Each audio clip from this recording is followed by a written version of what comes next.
I call the September 26, 2019 Peninsula School District Board of Directors regular meeting to order. Leslie Harbaugh and David Olson are excused from attending tonight's meeting as they are traveling to Spokane for the WASDA Legislative Conference. Please join me in saying the Pledge of Allegiance. I pledge allegiance to the flag of the United States of America and to the republic for which it stands, one nation under God, indivisible, with liberty and justice for all. Welcome all. We have some guests that we'll talk about later tonight, but for now, just wave hi. Very good. Thank you. This business meeting of the Board of Directors is being held in public in compliance with the Open Public Meetings Act and is being live streamed. With regard to routine matters, board members have reviewed the agenda and have had the opportunity to clarify questions with the superintendent prior to the board meeting. Such matters are often processed without additional comment or debate. With that, I move on to the approval of the agenda. Is there a motion to approve the agenda? So moved. Is there a second? I'll second with the caveat, we can still talk about consent agenda items when we get there. Absolutely. Okay. Okay. It has been moved by Lori and seconded by Marcia to approve the agenda. All in favor say aye. Aye. All opposed? The agenda has been approved. I now ask Dr. Jarvis to present the superintendent's report to the board. Two quick comments. One is we are now, in my mind, we're approaching October. We're out of the opening of school, so we can no longer talk about the good opening of school. We're just in the heart of some extraordinarily fine work and good work, but it's heavy duty, and I'm just watching a lot of people whose knees are already buckling with, there's a load, and I compliment them on really coming out of the opening in good shape and working hard.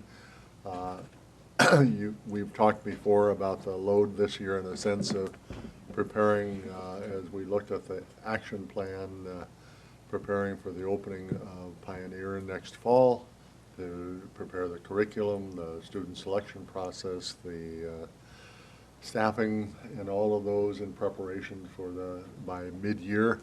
We also have the work that we have to do to get ready to go to bid on 4 projects in December, January, and February. So mostly I just mentioned that knowing it's all redundant, but watching people who are digging in to do the extraordinarily difficult work and a lot of work piled on their plate, and people are wonderful. So I reported in a very positive fashion just that we're working people as hard as we can. The main item I wanted to share with the board this evening is to take you a little bit, one of the caveats for board superintendent relations is no surprises, and I have a surprise. And the reality of that is I have worked with Amy Gordon and the staff to nominate this board for Board of Distinction for this year. And that application has been submitted by the district on behalf of asking for recognition for this board. Just the act of nominating felt good because I wanted you to know that it was a very sincere effort. The actual decisions on Board of Distinction will be made by WASDA and announced during their annual conference, so I have no idea where they will go. But the quick view of that and why did we do what we did is I think it's pretty remarkable, and I'd like people to be aware in the community and in the district where you were in April of 2018 and prior to a summer and losing a superintendent, losing a board president, losing a bond election, spending the summer doing what you were doing and trying to figure out up or down. And to fast forward to where we are now, and as you think of the work that's, whether it's on tonight's agenda or the last few agendas, what the board has been doing, how the board has been operating, I truly say to the community, and I say it on your behalf, This is a board that has made incredible forward growth and steps in representing this community extraordinarily well.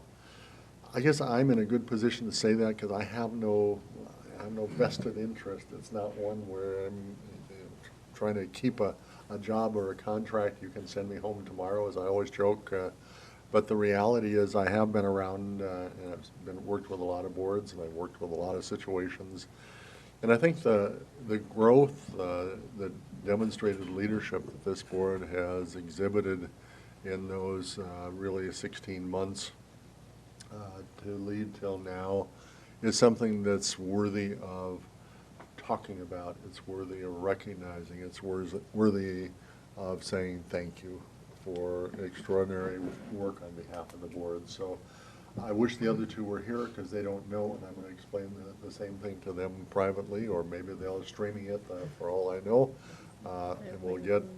But it really is my pleasure as a superintendent to say to the WASDA, Washington State School Directors Association, in this process for nominating boards for boards of distinction, that this truly is a group of volunteers, a group of citizens that each of you have done amazing work in bringing the district to where it is today.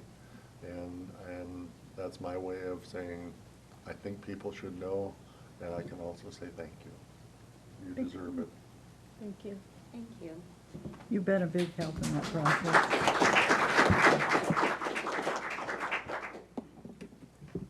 Thank you, Dr. Jarvis, and I'm still taken aback by that. Not that I knew, but still taken aback by that. And I appreciate that. I appreciate this board bringing you on and trusting you and being a part of this 6-person board, something that maybe we had not given superintendents in the past. So I'm glad that we were able to do that as a board.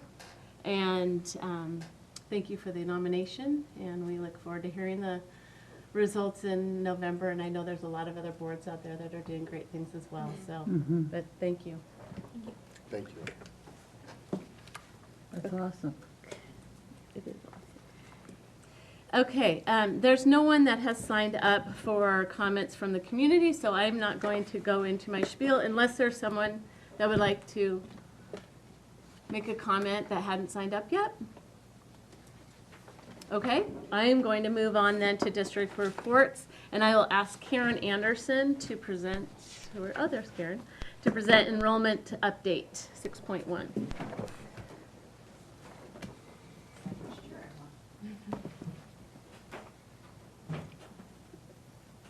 going to turn to the presentation. I'm not sure if you can see the screen.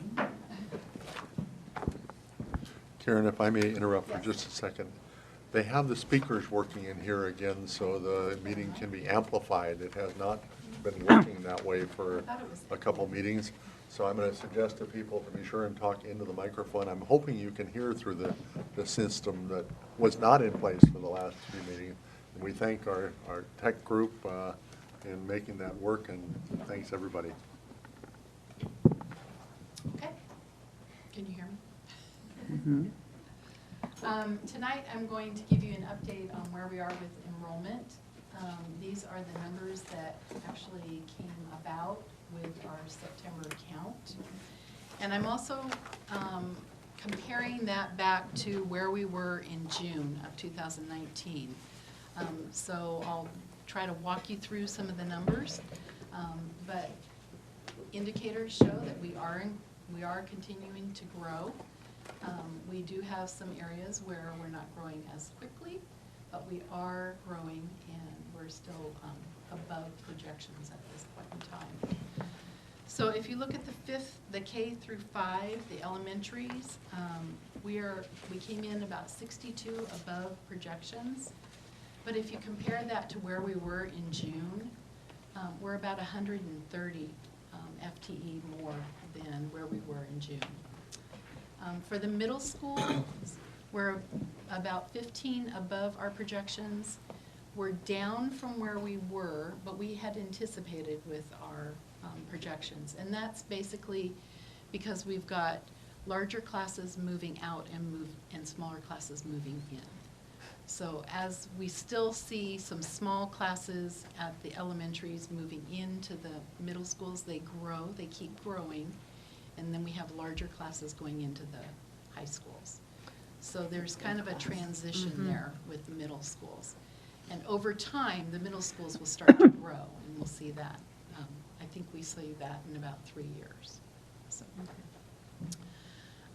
At the high school level, we're about 96, well, actually, we're 96 over where we were in June, but we're about 25 under projections. And so this is kind of tricky. We will increase. Usually, typically for high school, October is our largest count. That's when Running Start students show up. So the question is this an indicator that we're going to have more students exiting for Running Start full-time or more part-time? So this is kind of an early indicator where we are under projections, but we are still growing at the high school level because we're 96 above where we were in June. So, quick question on Yeah. that, Karen. So I know many high schoolers that started Running Start this week on Monday. Yes. Would Yes. they're not in this number right No. now? No. Okay, Running Start starts late. Our count is in the beginning of September. Thank you. So they'll show up for the October count. So just to clarify then, Running Start, we do count in June, right? Yes. Unlike do. it counts We towards. count October through June for Running Start, and then for the rest, we count September through June. Okay. So we'll start with the elementaries. We're going to look at elementary enrollment 2 different ways. We're going to look at it by school, and then we're going to look at it by grade. So for the schools, most of them, other than Harbor Heights, are above projections. If you compare that to where they were in June, they have all increased enrollment. So we have 130 FTE more in our elementary schools than we did in June. That's largely indication of our high kindergarten class, and we'll talk a little bit more about that on the next slide.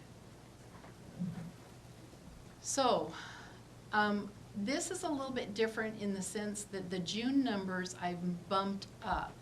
So when you look at the first grade June number, that's the number of kinders that we had in June.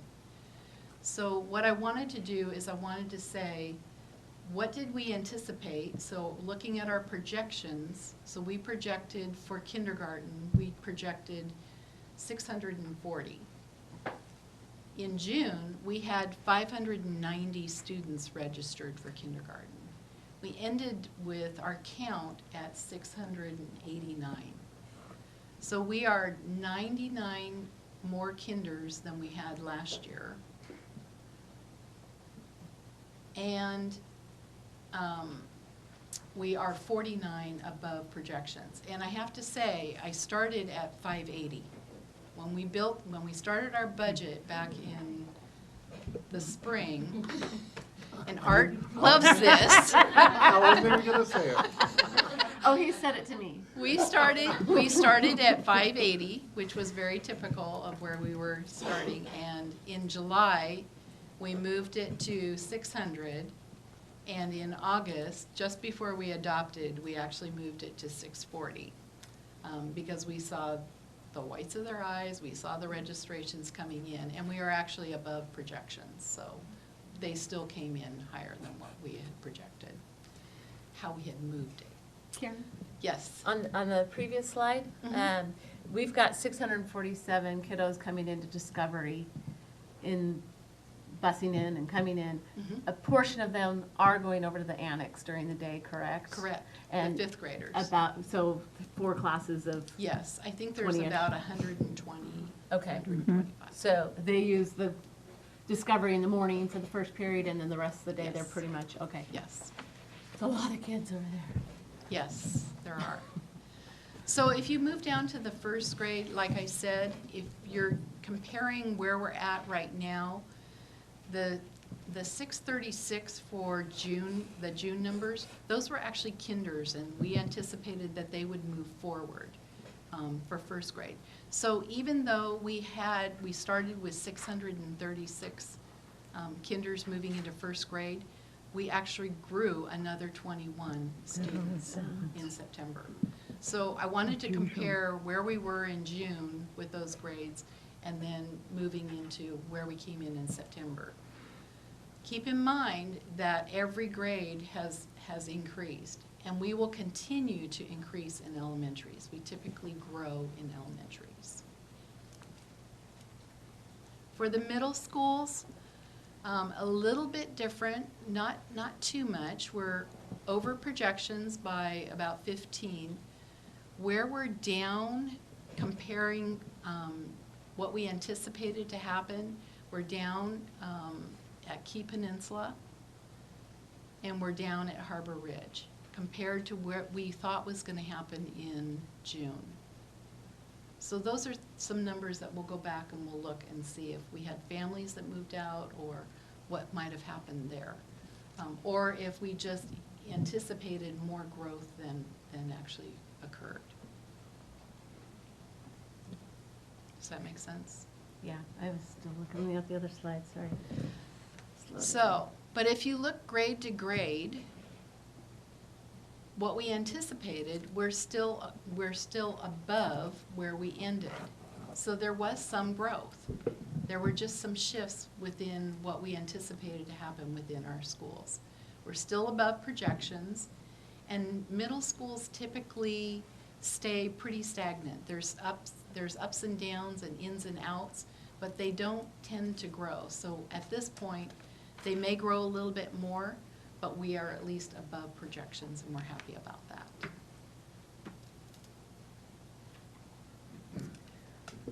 Question?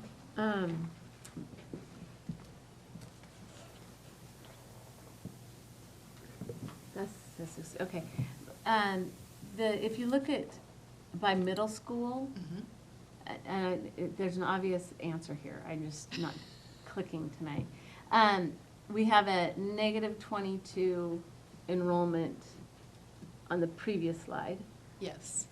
So if you look at all four middle schools, you have that. But then if you go to by grade. But keep in mind that what I'm saying, when I'm looking at these numbers, I'm saying based on what the number of students that we had in the schools in June compared to where they are in September.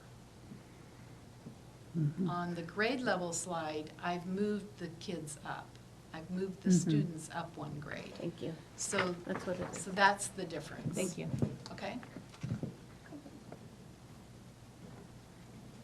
So for the high schools, again, for the high schools, Gig Harbor has 4 less students, or FTE. I'll say FTE, not necessarily students, but 4 FTE less than where they were in June. The 2 large high schools are under projections at this time. And as I said before, we're still guesstimating what was going to happen with Running Start.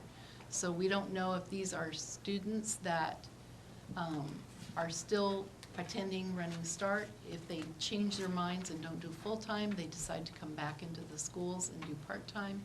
So there is some change that occurs in the month of October. And so that will be our high, and that's where we kind of start, and then we start to ratchet down for high schools. For Henderson Bay, we are higher. We're 11 students higher than where we were in June. We are above projections because we really didn't anticipate growth at the 9th grade. We weren't sure what was going to happen with Henderson Bay at the time. So we are above projections there. With Internet Academy, we are under projections, but typically Internet Academy grows through the year. They're the only high school program that really grows as you go along. So we anticipate that they will actually come in at projection or a little bit above. If you look at it by grade, and again, we've moved the 8th graders into the 9th grade for June so that we can compare. We have increased ninth grade from where we anticipated in June to where we are in September. We've grown 51 FTE. At the 10th grade, we've grown 10 FTE. Again, this is, the 11th grade is where Running Start comes into play. And at this point, compared to the number of students that we had in September, or FTE that we have in September, compared to the number that we're moving in from the 10th grade, we're under 171 students. The question is, are these all Running Start, or did we lose some kids over the summer? So that's kind of where we're looking at this point for the grades. Is that not known? It seems like, We don't know all of the Running Start students. If they don't come to school, they're still on our rosters, so we believe that they're still there. We just don't know if they're going to show up for Running Start or if they've actually exited and moved to another community. so it's not something they register, or they do register, you just don't know if they're gonna actually show They're up, still, like they're registering. still within our student enrollment. We just haven't, at this point, we don't know if they're going to continue as full-time Running Start students. That makes sense. It could be that there is an uptick. We've got 5 more 12th graders than what we had anticipated. So it could be that there are running, it really depends on what happens with Running Start. And we'll know that October 1st. Okay. So, Karen, do you have, and I guess I wouldn't ask for the elementaries at this point because of the changing boundaries and attendance areas and all the rest. But for middle school and high school, a cohort by grade level by school to watch what happens as they move forward. I mean, that gives Yeah. you some information about patterns and where they're occurring and. Yeah. And I would say that if we start to look at, as we look at boundary changes for elementaries, we will also we'll want to use Right. those cohorts to look at what's happening to the middle schools and then also what's happening to the high schools. Right. Our high schools are a lot closer in size than they have been in the past. Mhm. And at the same time, several years ago, we had an impact at Kopachuk, and now we have the impacts at Harbor Ridge. And so we're looking at what's happening amongst all of those middle schools. So we'll have to look at all of that as we move forward with the long-range plans. Right, but in terms of what we have now, Yeah. forget elementary, I mean, because that's an influx, but the, Well, we have some elementaries that feed into 2 middle schools. no, I get that, Yes, but, so. okay, you're Yeah. right. So this is kind of the trend. This is what has happened, elementary, middle, high, and total annual average. Keep in mind that we are comparing September, which is 1 month, to our annual average from previous years for all of these. We are indicating that we are up. As I said before, elementary typically grows, middle school pretty much stays stagnant, and that high school number typically goes down over time, over the year. So at this time, we are above our projections. We're feeling pretty good about that. That's because we have a healthy elementary. And that is because of this. And that is the kindergarten growth that we're seeing. We actually have up to 700 registered kindergartners.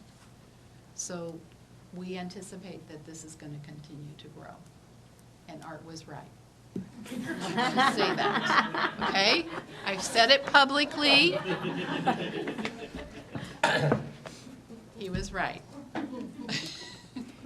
Karen, when the kindergartners or any of the new enrollment in elementary or whatever is coming in, are we getting information from them as to where they're coming from? Did they just move to Yeah, the district? We or- started asking some of those questions. We set it up, we tried to set it up that as they were filling out the information, you know, did you come from out of state? So we have some of that information, but we don't have a lot of questions that gives us a lot of specifics. But we do have a lot of people coming in from out of state, Texas, I know. California. Out of country. Harbor Yeah. Ridge. I've talked with several families that have come over from private schools as well, so I was just wondering if we knew Yeah.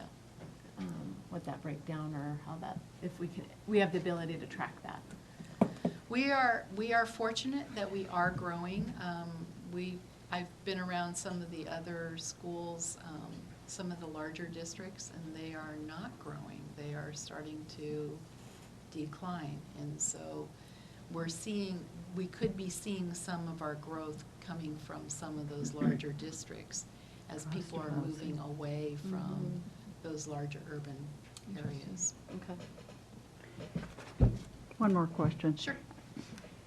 Are we accepting, other than employees, children, out-of-district kindergartners?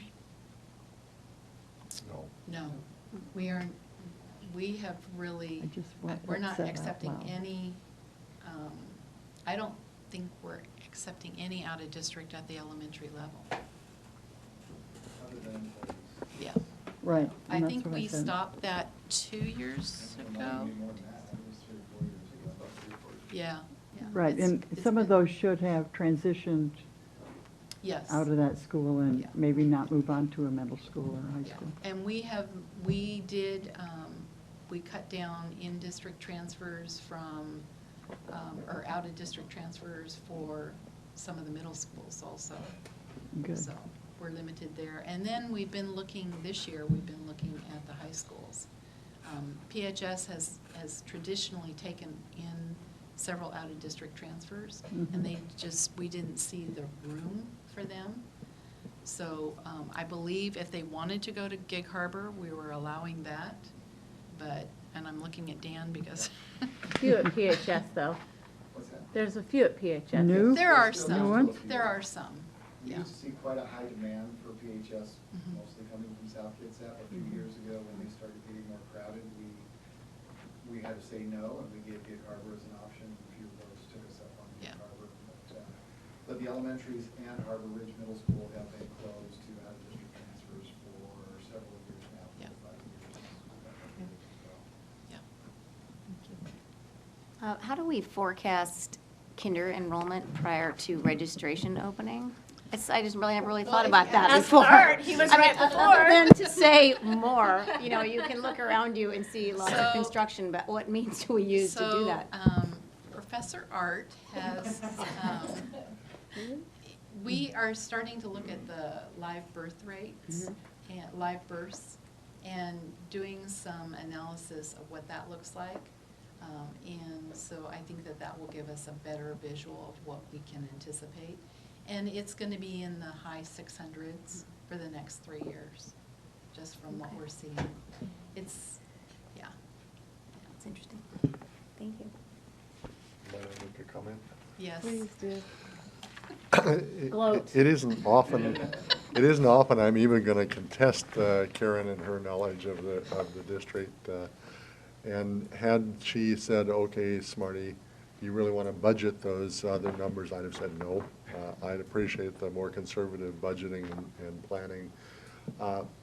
But we did look at the live birth and tried to figure out the answer of maybe what was lying ahead, because those are the numbers those children have already been born. So the biggest task for us is, can we take from the Pierce County numbers, the typical draw that is our share in the Peninsula School District, and then make any reasonable assumptions that is what will happen. So the live births, in fact, showed us that there had been more babies born 5 years ago, and that they would show up on the doorstep of kindergarten. The question was which kindergartens. So So I think ours, I would interpret two ways. We've got, one, the increased live births, and we can look at those for another few years and know what's ahead for us. And we have the move-in. So we're looking at a combination of both in order to get this particular number. And I will stay with Karen's projections solidly, because that keeps us solvent as a district, and not try to go to the highest possible numbers we could project and then find out we have a budget shortfall. So I'm handing it right back to Karen, that while I get to gloat just a little bit on the Well, I live kept births, having to move my number, that's the thing. But it was, I was willing to make the move because I knew that they were there and they were registered. So it was nice to see the growth. How many of our students pre-register for kindergarten before we get to the last 2 weeks of August? We used to have a pretty significant number that were all pre-registered. Yes, and that's actually why growing. I started making, Good. we monitor that regularly. So we looked at it July 1, and that's when I made my change from the 580 to 600. And then we looked at it mid-July, at the beginning of August, and then we start to really look at it weekly in August. And so prior to bringing this forward in adoption, we did. We're also looking at, can we meet class size, and do we need to, we didn't want to hire at the last minute, so we did make some choices in July. I think we made some choices in June to add some kinder teachers. But we want to try and keep up with that so that we're not making those last minute hires. That's very difficult, so. Again, I would offer the comment that this is of all the districts I worked in, by far the most registered kindergarten, and the fewest that show up on the opening of school. Places that I have been in, Tacoma and Renton and others, in Tacoma, I was always cautioned, remember, Art, that these kids show up on opening day. They're not pre-registered, and we had to hold a lot of spots and pray that opening day would actually come true.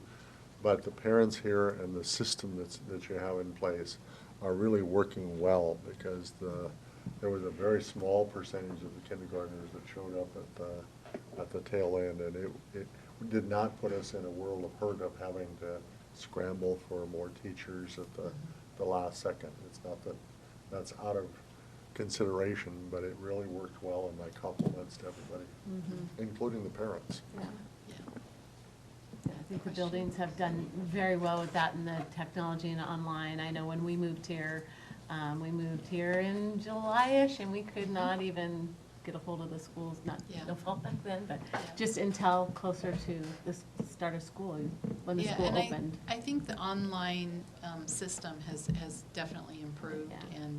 and it's a lot easier, and I think the office staff are able to come in and do, check-ins on a regular basis, and so they were very helpful in keeping things updated for us. Your final thoughts? So, final comments. As I said before, we are a 52 FTE above projections, so we're happy about that. We are increasing. We have numbers over where we ended June, so we had a lot of growth over the summer.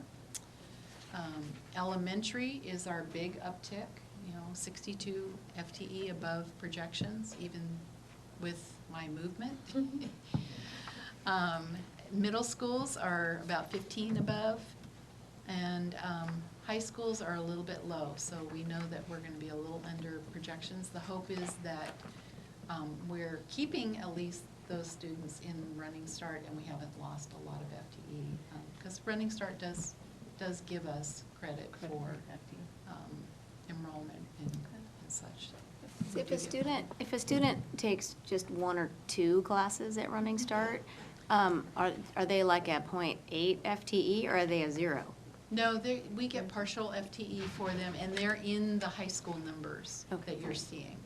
So if they're going to Running Start on a part-time basis, they were probably here in the month of September Oh, for right. their regular classes. So part-time Running Start would be reflected within. That makes sense. Yeah. I have one closing comments, and just as anyone tries to understand what's happening at the middle schools versus the rapid growth at the elementary, or even what's happening with the high school enrollment, I would encourage you to look back on those kindergarten numbers, the classes that entered during the recession at post-2008, because what you're seeing, in my opinion, on some of that is we saw the significant drop in enrollment over that period following the 2008 recession. And we're still seeing those smaller classes work through the system. Now, they become larger classes, so the classes of 550 kindergartners are now 700 seventh graders, perhaps. But the reality of that is that we're still seeing that effect of those smaller entering classes. But that's going to march through the secondary part of the system. You're not going to see that anymore in the elementary. You're going to see that in the secondary. So I guess I'm just trying to help people understand that what we're looking at in terms of the middle schools and the high schools for this next few years, and then that will take a pretty significant swing. And if you look at it, if you think about it, your 12th grade classes are in the 500s, and now we've got a 700 kinder coming in. So that's where you've got your big difference. Didn't it speak about the cohort growing from kindergarten to fifth? Almost, Yeah. I want to say a percentage, but I think I'm wrong. That it was a pretty significant. It's about 30%. That's what I. Yeah. Okay, I was. Yeah. Okay. that Very you? good. Yeah, it's. I'll grab it in a second. So, any other questions from the board or comments, Dr. Jarvis? No. Okay. Karen, thank you. Thank you. Okay, 6.2, I asked John Hellick and Dan Gregory to present the Assistant Superintendent's Report, the first of many ahead of us, I understand. This is great. I'm gonna get my phone.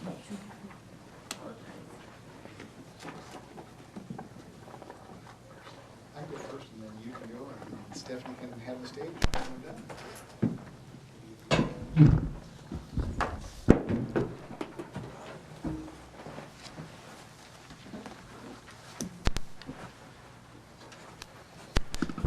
Well, thank you for this opportunity, and I'm going to go first tonight because John has a special guest with him, and so he'll go second, and Mrs. Strader will go third and tell us all about Pioneer Elementary. So again, thank you for this opportunity. It's fun to shed some light on what's going on in these first 5 weeks in the schools and for me on the Peninsula High School feeder side. So I'll just highlight a few short things and then hand it off to John here. First of all, I had the opportunity to go out and join the Evergreen Elementary staff last Thursday on the 19th. And I was out there because our architects were there, and the architects who've been working on their new school were presenting the same renderings that you have on the wall here for Evergreen, and the staff had not seen those yet.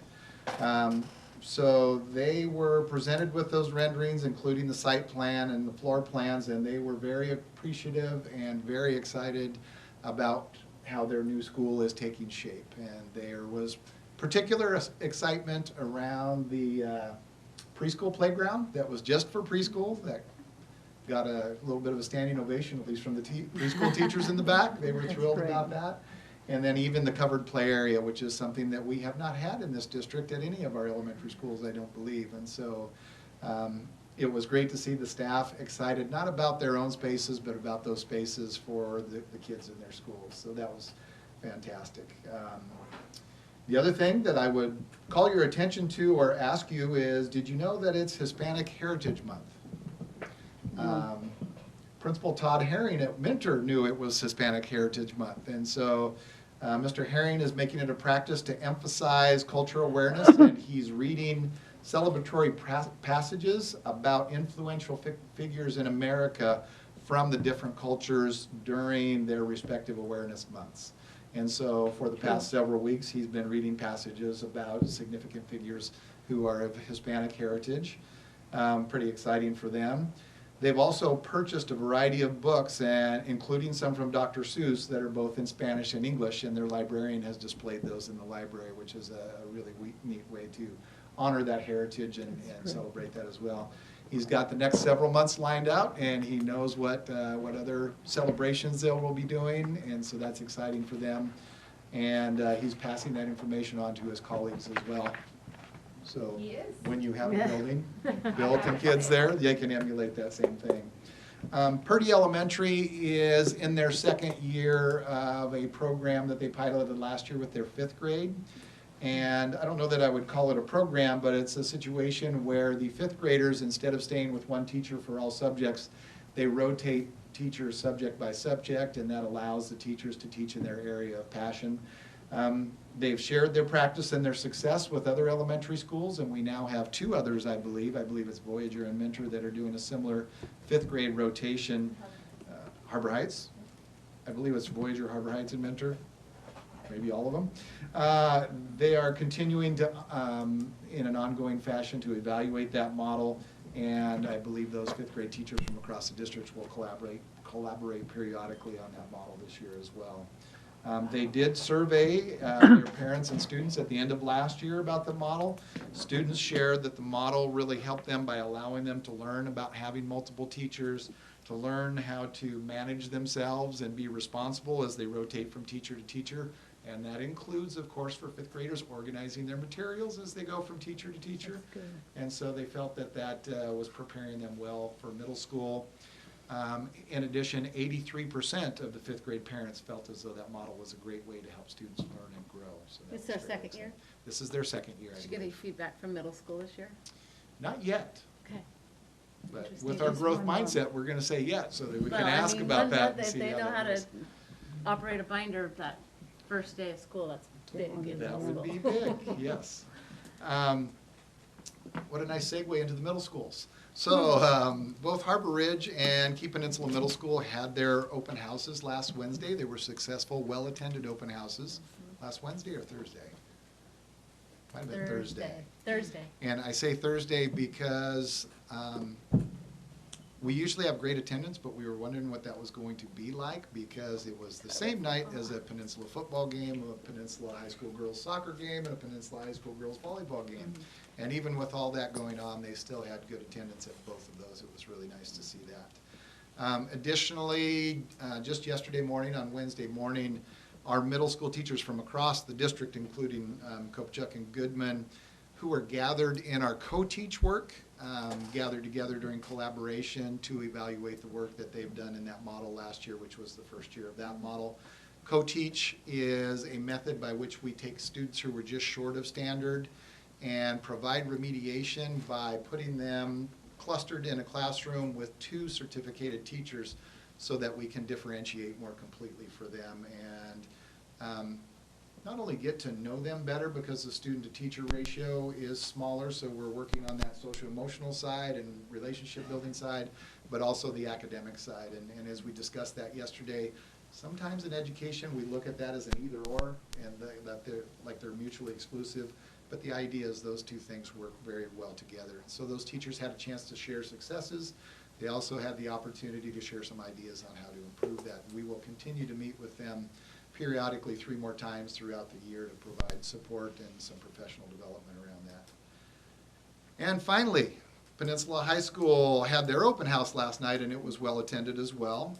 Also, it gave them an opportunity to show off, and if you haven't been there, I encourage you to go down there and show off the freshly painted commons, the freshly painted hallways, and the great beautification of the exterior grounds that was done.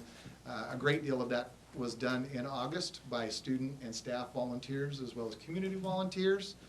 And that was spearheaded by Dr. Joe Potts as principal. I went down and saw him a couple times while they were doing that. I did not pick up a paintbrush, but Joe did have some paint over his eyebrow and on his shoulder, and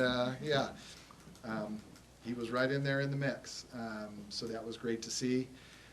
Just another note, I met with Dr. Potts earlier this week, and we talked about bringing in a program that he's interested called Breaking Down the Walls. And this is a program, brings in outside facilitators to work with students and staff on increasing their interpersonal skills, getting to know one another better for the purpose of creating a more inclusive environment. And he has brought that program into other schools previously and has felt that it was quite successful, and we're working together. I don't want to say that he's asking permission, he's just saying, how do we make this happen? And we talked about how to make that happen, and we'll look for support to make that happen. Kind of excited about that, and hope that we can present to you later in the year about that Breaking Down the Walls program. And the final thing is, as we discussed it, we thought, wouldn't that be a cool thing if we were doing that not just at Peninsula, but if we partnered with Gig Harbor and Henderson Bay and did the same thing. So we still have 3 high schools, but we will continue to work to be more cohesive in terms of how we provide support to students and learn from one another. Do you have any questions? Okay. All right. Thanks, Dan. Thank you. I'll hand this down the line. So as Dan mentioned, there's a lot of supports that we're trying to put in place. You probably hear from Learning and Innovation about our kind of launch of our major multi-tiered systems of support initiative, but we're not waiting around for that work to mature. You heard about Dr. Potts' suggested program. In the Gig Harbor side, right off the bat from the first day, they're jumping in and trying to provide those supports for kids.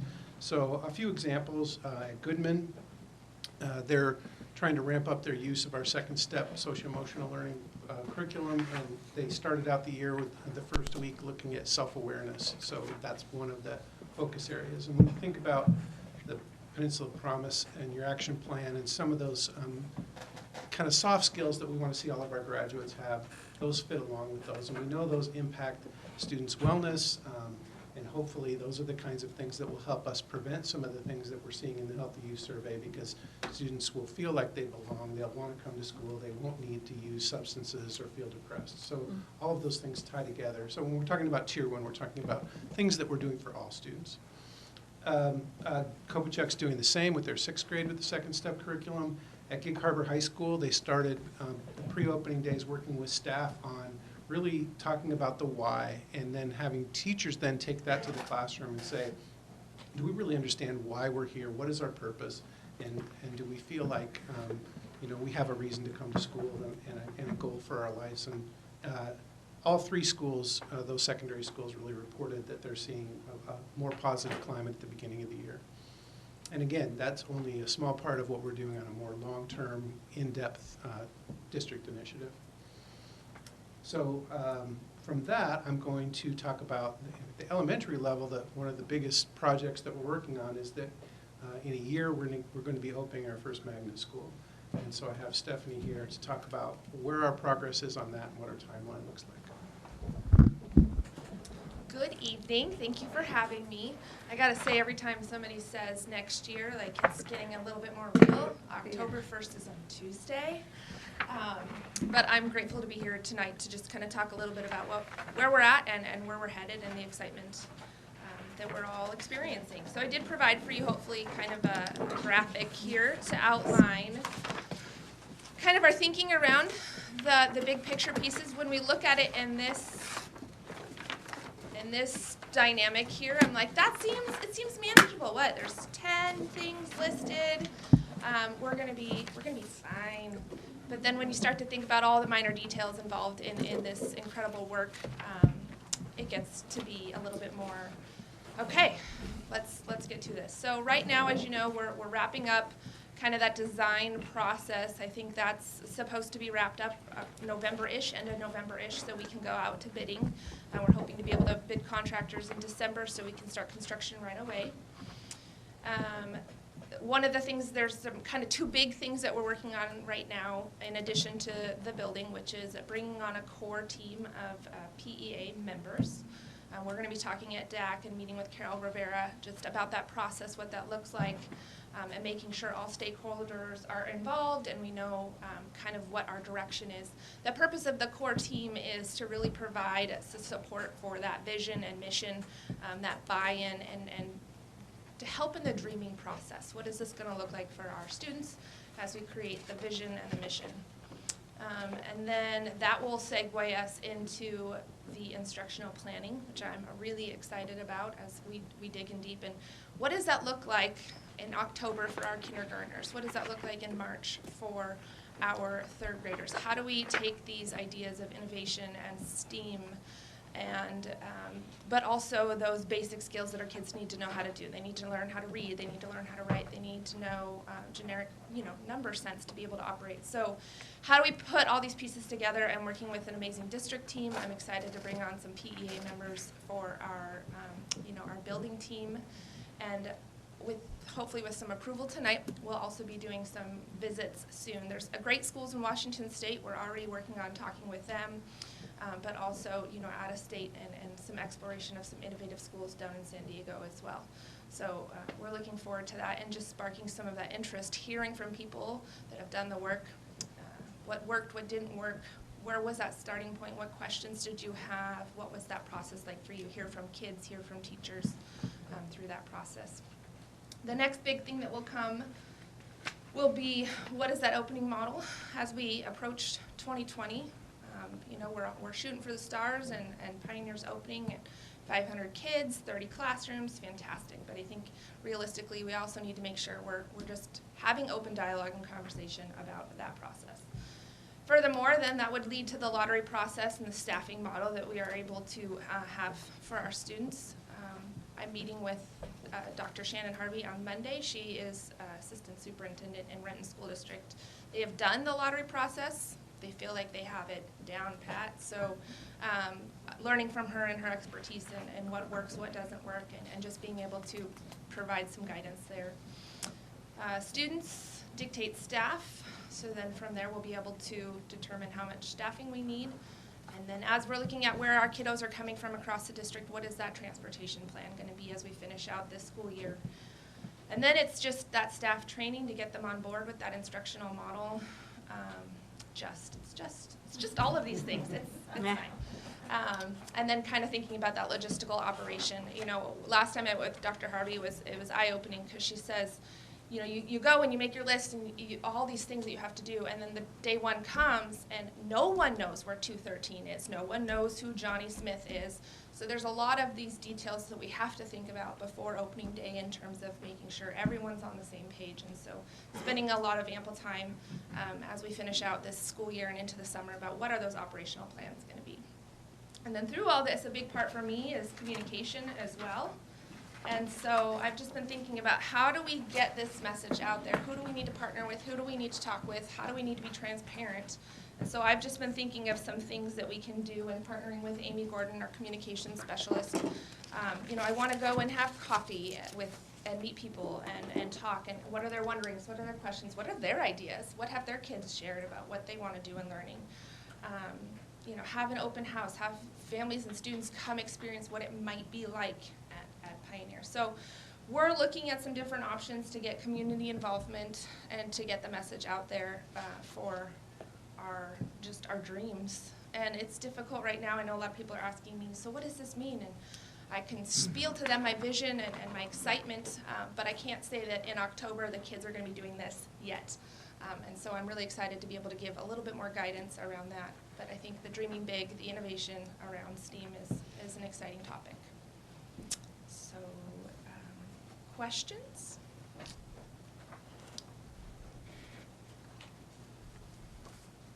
Any questions? I get it. I'm glad it's you and not us. No, and I appreciate you really looking at the communication piece because this is new. And so there's a lot of different layers of communication, students, parents, community, teachers, community at large, and appreciate that you are looking at a communication level on a school side, but also bringing that up to the district to make sure that you're partnering with Amy and making sure that gets out to the wider community as well. So thank you for that work. And I'm open if you know of things or people who are interested in talking with me. Like I say, I don't know that I have every answer that they're wanting yet, but I'm happy to hear concerns. I'm happy to hear and field questions or ideas or partnerships. So if you hear anything, let me know. Mm-hmm. And I'd like to ditto your statement about the wider community, broader community. That's really, really important. I mean, there's 75% of our voters that don't have children in school.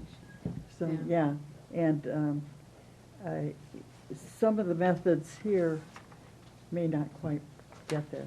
And so we have vehicles and ways and organizations are starting that this fall, actually last week, getting out there and talking to those people that are great communicators and get the word out to others. And I'm not sure if this is a question for you or for Dr. Jarvis. In this process, I know that we are on our timeline and it's going well. At what point do we say we are going to occupy Pioneer Elementary in the fall of 2020, or we have to default to our contingency plan? Where does that happen in this planning? Roughly mid-year, so mid-February would be a good date to look. The reason I say that is that we'll be bidding the project in mid-December. I think we've scheduled 17th or 18th for you to hold a special meeting to award the bid. If that's on time and everything is proceeding, that gives us part of our answer of what we can look at. The second will be, by that time, we'll know if there are any wrinkles in the near horizon with the iron workers or the supply of steel or the cement workers or whatever that may be. That helps us make that decision. So what we'll be doing really prior to that is looking at if we opened with this many students and this place and really look at a range of options. We don't know, for example, if the entire building was not ready to go on September 1st of that year, how close would we be and what would that imply? Would it be the new construction that we're adding to the former Boys and Girls Club? And we still have work to do on the older building, because that'll be the phase 2. That would give us 20 classrooms instead of 30 classrooms. Or if we couldn't have the new building and it's going to be 4 weeks late, then what do we do, and do we look at Plan C? So all of that will, by about mid-February, we'll have a pretty good idea, and we'll already have those plans prepared over the months really of December and January. Okay, great, thank you.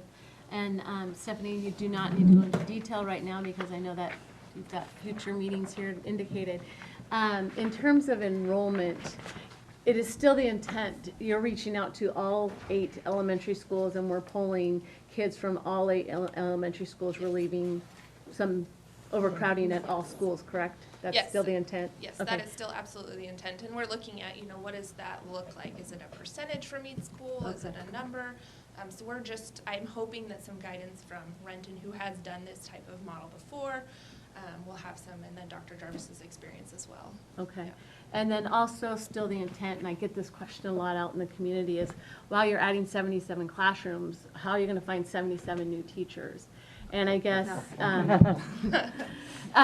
just again, the intent is as the kids move, as so do some of our teachers as well, and that's where, obviously there may be some additional hires, but the bulk of the teachers that will be in our new schools are already in our system, correct? That's what we're projecting at this point. Okay, fantastic. One more point on kind of Marcia's comment. This is just kind of a starter of our communication strategies. One is, and I'll really talk to Stephanie about this, but Stephanie will hit the road. She'll go to Chamber Forum, Kiwanis, talk with our Lions groups, and go to the 8 schools where she can be at some of their events and answer questions from parents. So that would be another one that we'll have on the list. Excellent. Any other questions? Any other comments, Dr. Jarvis? I We're on track. Oh, I was gonna say, I love this, I love the timeline. It's both exciting and scary to see it all printed out like this. It's like, fine. you, do you close your eyes at night and see those colors? you are here, and, but it's great to see how the process works and, all the considerations, especially, I echo what Deb said about all the communications considerations, because, it's important. Thank you for overview of the schools from an assistant superintendent's viewpoint. I look forward to hearing from students later. Again, I'm going to keep alluding to you guys. But I really appreciate that. I think it's a good way for us to understand what's going on in those schools. So appreciate it. Thank you so much. Thank you for the opportunity. Excellent. Okay. Now we're really going to dig into it. 6.3, Department of Learning and Innovation. I asked Melissa Weisner, Chris Hagel, and James Cantonwine. How'd I do? Got it. We'll present about the new Department of Learning and Innovation.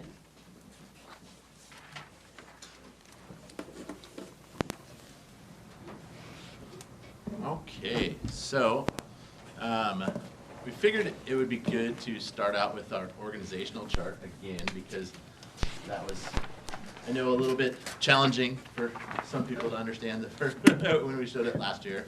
The other great thing about this now is it's actually fully filled out, and we have all of the people in the positions.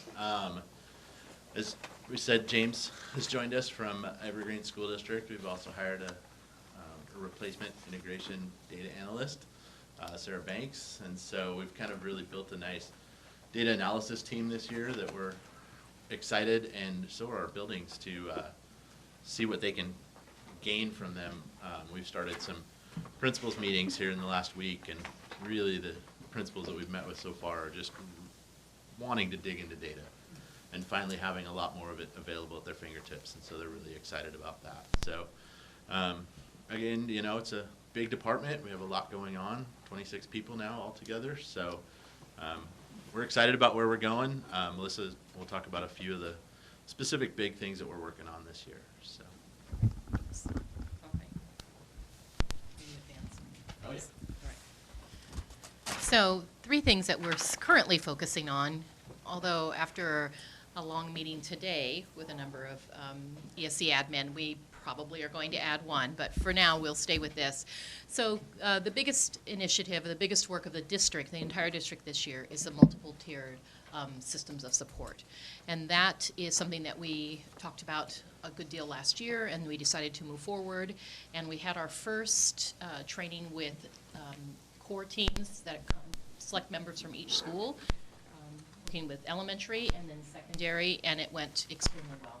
People were able to get a lot of work done. And what I liked about the work that we did was that people who were already a little further along the path are recognized and they can continue to work, and people who are just getting started, that's fine too.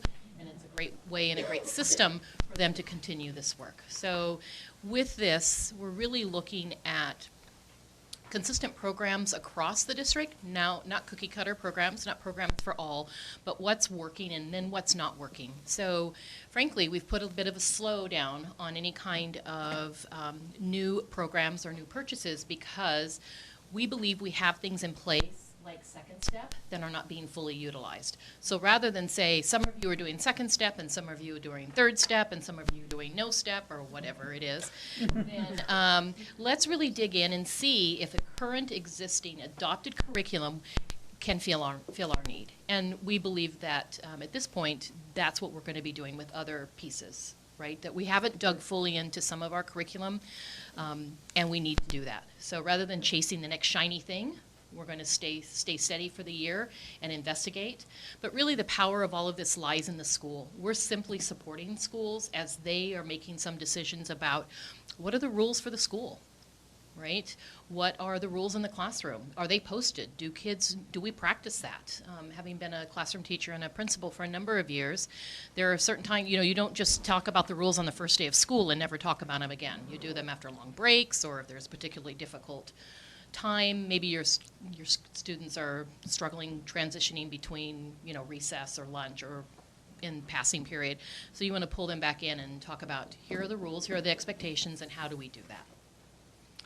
So focusing the first part of the year at least on social emotional learning, we spent a good deal of time last year working with a group on behavior And that was something that came out of the work we did with bargaining.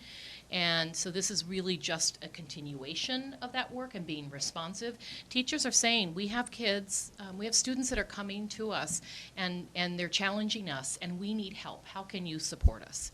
And so we're really digging into what is it that teachers have, what do they know how to do, and where are the issues exactly, what are the issues, and how can we provide immediate or as responsive support as possible. That doesn't necessarily mean a referral to the special ed process, and it doesn't necessarily mean additional paraprofessional time. It could be training for the teacher, or it could be any number of things. And that's all the things, those are all the things that we're going to discover together. So this is a district initiative, but we're putting parameters in place to support and remove barriers for the schools. They are actually doing the heavy lift and the work with teams they chose, and that will continue throughout the course of the year. So we'll be together 3 times total in the training with our consultant, and then the consultant will be coming in and working in the schools themselves, doing some walkthroughs and actually sitting down with the schools and saying, here are some things that I noticed. Not bad, right? He's not there to evaluate, but what are the challenges that you have at X school? And let's look and see what could be causing those, how could we respond to those, you know, what are the short-term steps, what are long-term steps? So it really is support directly to the schools. The next piece that has been incredibly important to all of us is Pioneer. And in the beginning of summer, Art took both Chris and I aside and said, your biggest job next year is supporting Pioneer. And so, and we're both very excited to do that. I was a planning principal, and so opened a new school and remember all of those things. I didn't open it as a magnet school, and I it was just a regular old elementary school. But nonetheless, it is a lot of work, but it is an incredible, unique joy and that you get as an educator. Not everybody gets to open a school. So I'm very excited that to be joining Stephanie in that work, and it's a great team. So really, basically, we're just thought partners with Stephanie to say, have we thought about this, and have we thought about that, and what are we learning? Knowing that having many of us together at that table are going to help with each with our unique perspectives. So. And then systems and processes is really a behind-the-scenes work that we'll be doing this year. We have, in my opinion, many important processes and systems that are either broken or in some cases don't exist. And we've discovered this in the course of breaking down the silos and putting departments together. There are many times during the week when I have a question about something and I'll look at Chris and I'm like, who does this? I guess that would be us. And so how do we pick up those pieces so that, in my opinion, everything should run incredibly smooth for what happens in the schools. We should have that system in place. It should be a well-oiled machine, and it should never interfere with the most important work we do, which is this work with teachers and students. And so in order to do that and to have better communication among all our departments, then those are some systems and processes that we'll be putting in place. All right, any questions? I have a couple. Sure. I have Go, one. Marcia. Who is the consultant facilitator? His name is Wayne Callender, and we've worked with him in the past, and we continue to work with him this year. Okay, I don't know him. He's out of Idaho. He's a national consultant for the MTSS work. Okay. We can certainly get you information about him. Yeah, I was just curious. Okay. I really appreciated your comment about really putting it in the hands of the schools and the teachers, and you know, it's where it needs to be with parameters that are put into place. In the interpretation of some of the parameters or some of the programs or things that you're putting, if interpretation is different by each principal or, and teachers question, so for instance, how do you manage a kiddo in classroom that's being very disruptive? How can I handle, you know, what are my tools as a teacher? Right. And they may be getting mixed messages on how they can handle that. Mm-hmm. Will there be a documented process back at the district that they can go back and say, what are my parameters here? I need to go back and look at that from the district. Right, right. Yeah, I would expect so. I'm looking at John. Oh, he just stepped out, sorry. Yeah, there are, in what we've worked on so far, and we will get through the schools later this year, it's really almost a flow chart of, you know, the kids that are behaving well get these supports, and the next step is this, and if they go to the next step, then you look at this. And it really walks you through everything for the teachers and a lot of it starts with what are the base, as Melissa said, the base beliefs that we have as a school into behavior, and how do those taught in the classroom and explicitly taught in the classroom. Okay. I appreciate the development of it, and then so it can be more consistent. Because I Right. think I hear a lot of, Yeah. that's an issue for folks. And really with NTSS, the main thing that we're focusing on is it's for all kids, right? So all kids need access to strong, rigorous core curriculum and to behavior expectations. And then some kids need a little more support, and then some kids need even more support than that. But at the end of the day, every teacher is responsible for the children in their classroom, right?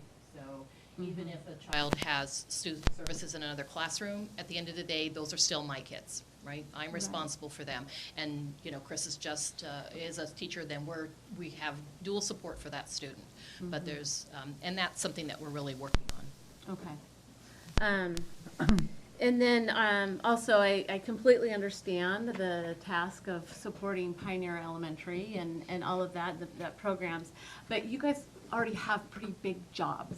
And so there's some things that may be difficult to get to, but need to get to. So do you have enough support? Do you have enough people to help get the books ordered and in the classrooms on time when you are, you know, focused on so many other things as well? We have a lot of late night at home working. Okay. I would also say that it comes back to the systems and processes as well. Yep. Yes. A lot of Yes. that over the years has been kind of a lot of different people doing a lot of different pieces. And so once you bring those all together and can streamline and make those more efficient, then yeah, it frees up a lot more Yeah. of that other time to help with Okay. newer. Yeah.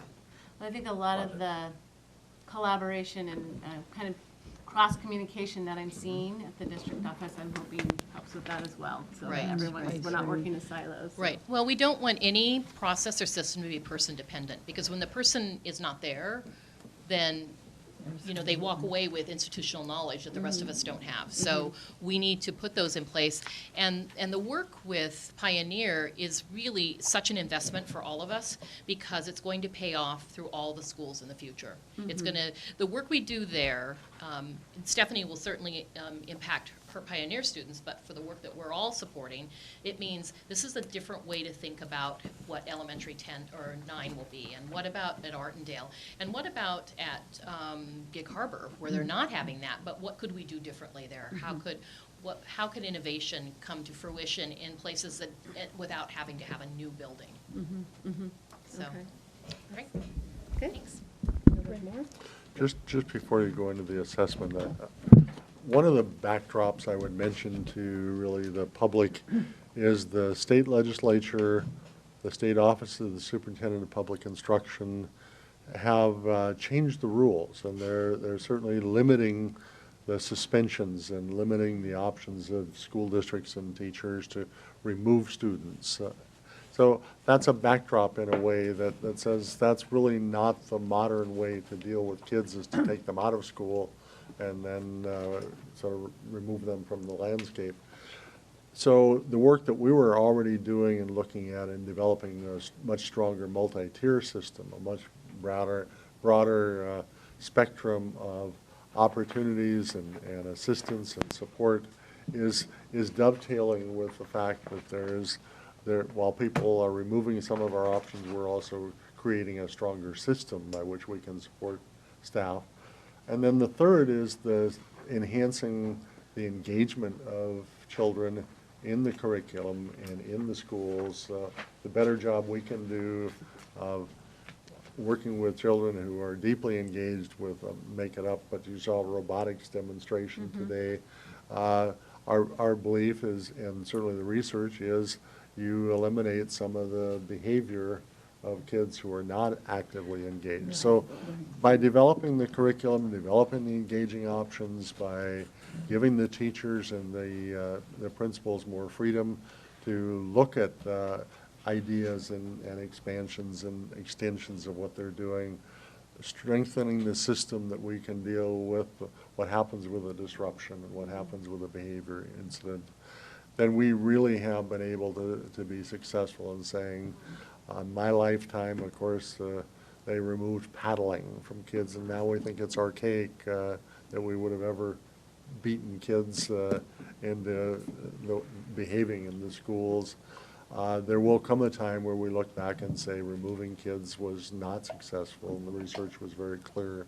So what you're watching is you're the policymakers that are allowing and enabling really a district to move aggressively ahead and say there's a better way to do it, and the kids are with us, and some of them bring a boatload of challenges to teachers, and we can't just say that's your problem, third grade teacher. We really need to figure out that system, and so that's part of the backdrop to what you're watching, and you're watching all those pieces.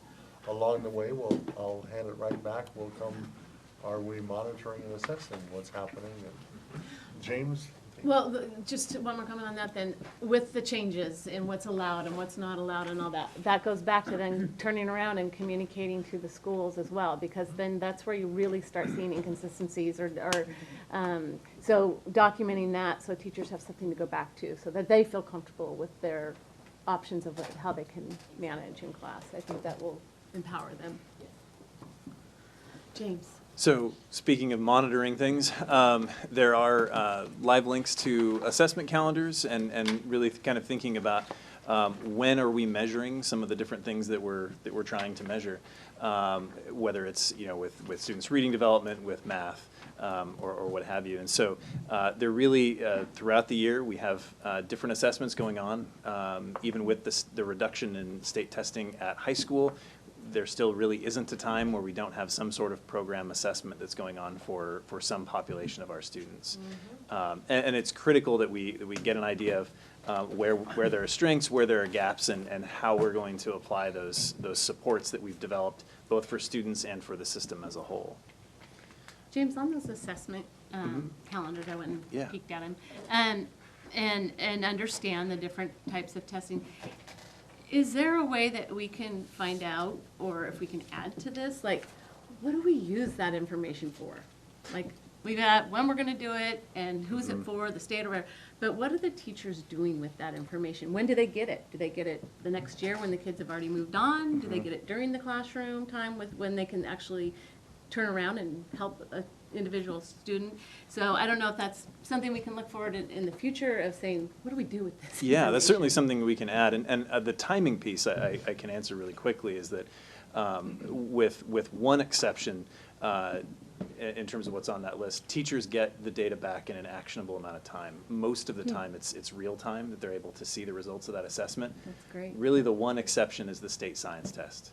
It involves a great deal of hand scoring, and we don't get those results back until late in August. Okay. Well, that's different, because I know that a couple very years different. ago, the data didn't get back till the fall, and Right. those kids had moved on, and With Smarter Balance, we know most student scores before the end of the school year. it's fantastic. Yeah. Great, thank you. So just kind of wanting to focus in on one piece of data today and think about something. Ninth grade on track is really one of the best predictors we have of what graduation rates are going to look like. And so this chart is just a look at last year's ninth graders and really kind of thinking about who's on track to graduate, knowing that there's a 24 credit requirement. So that very tall bar that you see there on our histogram, that's students who have earned their 6 credits. So they've earned more than 5.5, which really means 6 in this case. We do have some students, you'll notice, that have more than 6 credits, generally coming up from middle school. I thought it was important to kind of call that out as a separate category, just to be thinking about those students who have demonstrated proficiency in multiple areas. And then we have our students who are currently not on track, and that we need to be considering sort of what are some of those other options that we put in place so that these students can graduate on time. So 81% of students across the district from last year in ninth grade on track for graduation. This looks fairly consistent with what we've seen in Peninsula over the last few years, if we kind of move backwards. So some students will come in and they'll have a rough freshman year, and then we're able to get them caught up before they leave through credit recovery mechanisms, through potentially summer school. One thing that was interesting to me was to look at what were the most frequently failed courses for ninth graders. Algebra 1 was not a big shock. That's an issue nationwide that students often struggle in Algebra 1. Biology also, students tend to struggle in the ninth grade science class. That's a fairly common thing that we see across the nation. One thing that was curious to me was pre-AP English is our next course where students seem to be really struggling. After those three, there's a pretty big drop-off, and of course those are 3 core classes that students are taking as part of meeting their graduation requirements. So this is kind of beginning the conversation at some of the high schools as we're looking at data in some new ways, and we're thinking about not just which students are failing, that's really important for us to look at, but also which courses are they failing, where can we direct additional supports to either consider grading practices, where are we not providing appropriate scaffolds for students to access grade level coursework. And so it's really kind of the beginning part of that conversation, and that Melissa alluded to is becoming a larger conversation as we consider the various graduation pathways that are open to students. Okay, questions? So when, forgive my ignorance, but when you say pre-AP English, does that go with the assumption that all freshmen are going to eventually be in AP English? No. Advanced placement? No. I mean, pre-AP, I don't get what it is. Trick question. No, I don't get, no. Yes, how did that get named pre-AP?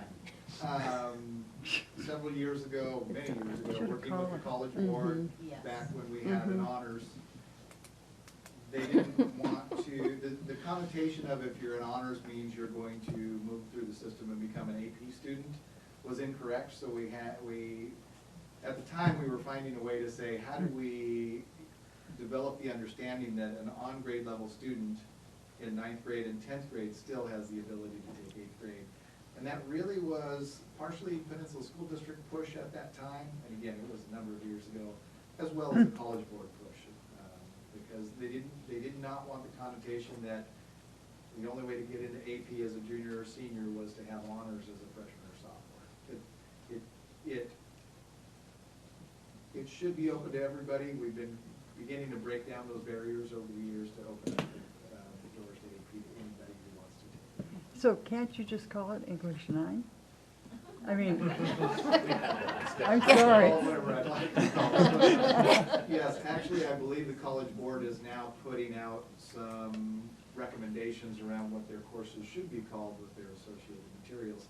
So whether we want to do it or not, the College Board may force us into doing it, which might not be a bad thing. Lauren, question? No. James, you made one comment that kind of surprised me in that the 80% kids at ninth grade on track, and that's been kind of our track record for many years. So is the 24 credit issue not impacting our schools then? So if we look at Peninsula's graduation trends over the last several years, we really don't see this decline in terms of core 24 at any particular point. We also, and it's in a similar way to statewide, we really didn't see a decline once test proficiency became required.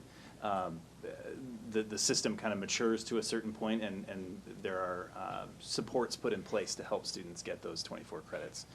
There's still room for improvement. It's not like Right. our graduation rate is 100% yet. No. Yet, growth mindset, right? Yeah, thanks.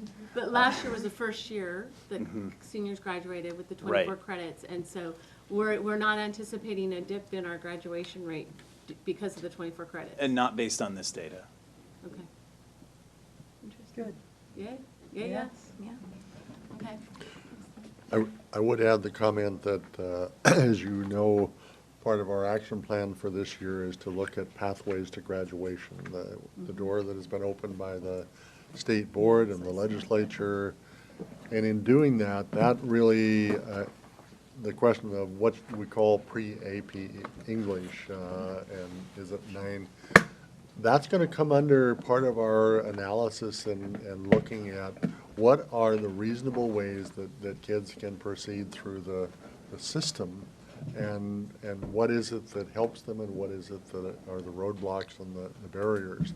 So we're going to be looking at a number of options, some of which you know well by reference, whether it's a dual credit or others in the work that was done with the big picture and looking at that. Behind that big picture is a concept that not every course is going to be taught discreetly and distinctly by a name, that this is English or this is math, but it may in fact be a course that's in part of a sequence that leads to a certain pathway. So I just, on top of all the other work that we've been talking about that's piled, is this very, very large one, which is, I call it developing a portfolio of pathways that we will be looking at. What are we offering? What are the opportunities for kids? And then what's our system that allows a student to look at their options and say that I'm clearly going to be a doctor, and what might be my best options as we look at these pathways. So I just, again, fit that in more for background to the work that's going to be done and that's underway, and it's really engaging both the assistant superintendents, it's engaging the entire ELI department, and it's really going to be engaging the high school administration and staff, because those doors are opening to say whether it's a variation on something that's a different alternative program, a different CTE pathway. It's Dr. Potts hoped to put together basically a nursing medical options program for kids, but really open that door, and then probably, I would predict, spend the next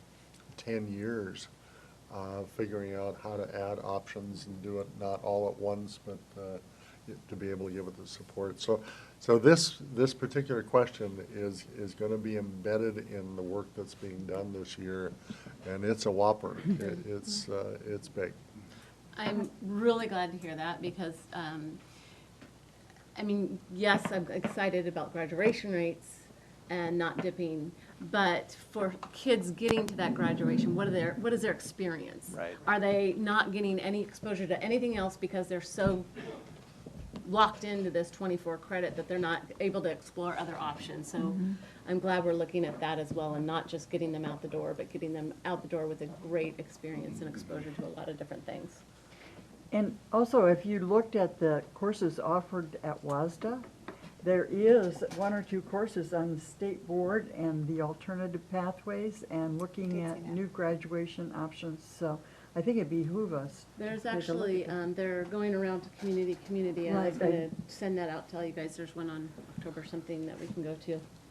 They're having a public forum with it too. Right, and actually they did it at WASDA last year as part of the state board report, I don't know, at one of the pre-meetings. Good. And that Peter Mayer that's now involved, or has been involved for some time, great communicator, and he lets us know what's going on too.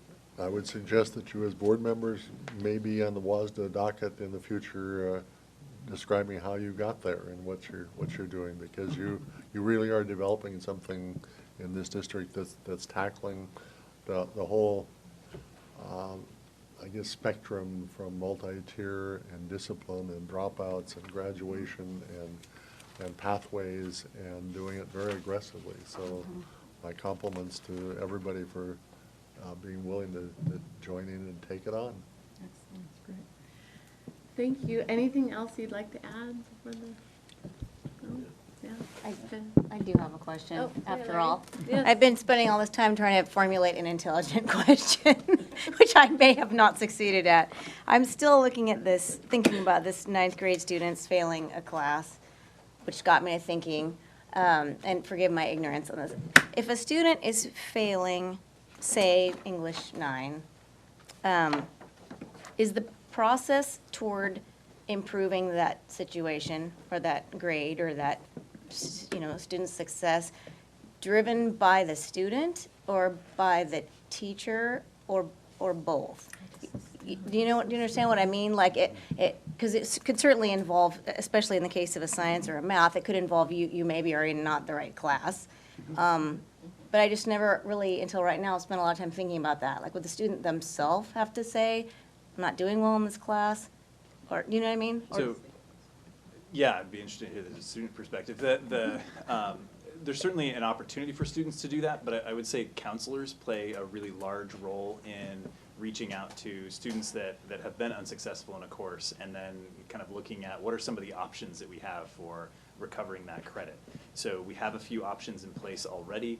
I think it's safe to say we expect to have more options in the future as well for students to demonstrate proficiency and really earn those credits for things that they already know and are able to do. Okay. We wouldn't want the failure to be the autopsy, so the student gets all the way through and it's like, oh, you failed. Right. Well, okay, that's ridiculous, what a waste of someone's time, right? Mhm. So, with the data that teachers are able to see, in real time, then they can really keep track of, and if we're looking at, different ways of looking at that data, like who's failing and when are they failing, and digging in, so it behooves us then to go and work with Dan and John and say, this is what we're seeing, how do we support, principals to support teachers in this? Yeah, and I think we even were discussing today with Dr. Potts, he was looking at data, looking at kids that have come up and hadn't been successful in math in junior high, or in middle school, in 6th, 7th, and 8th grade. Yes. And now Back they're then. sitting in algebra and they're a month in, odds are pretty good that they're not gonna do very well. So even looking back now and looking at some of the data in a different way.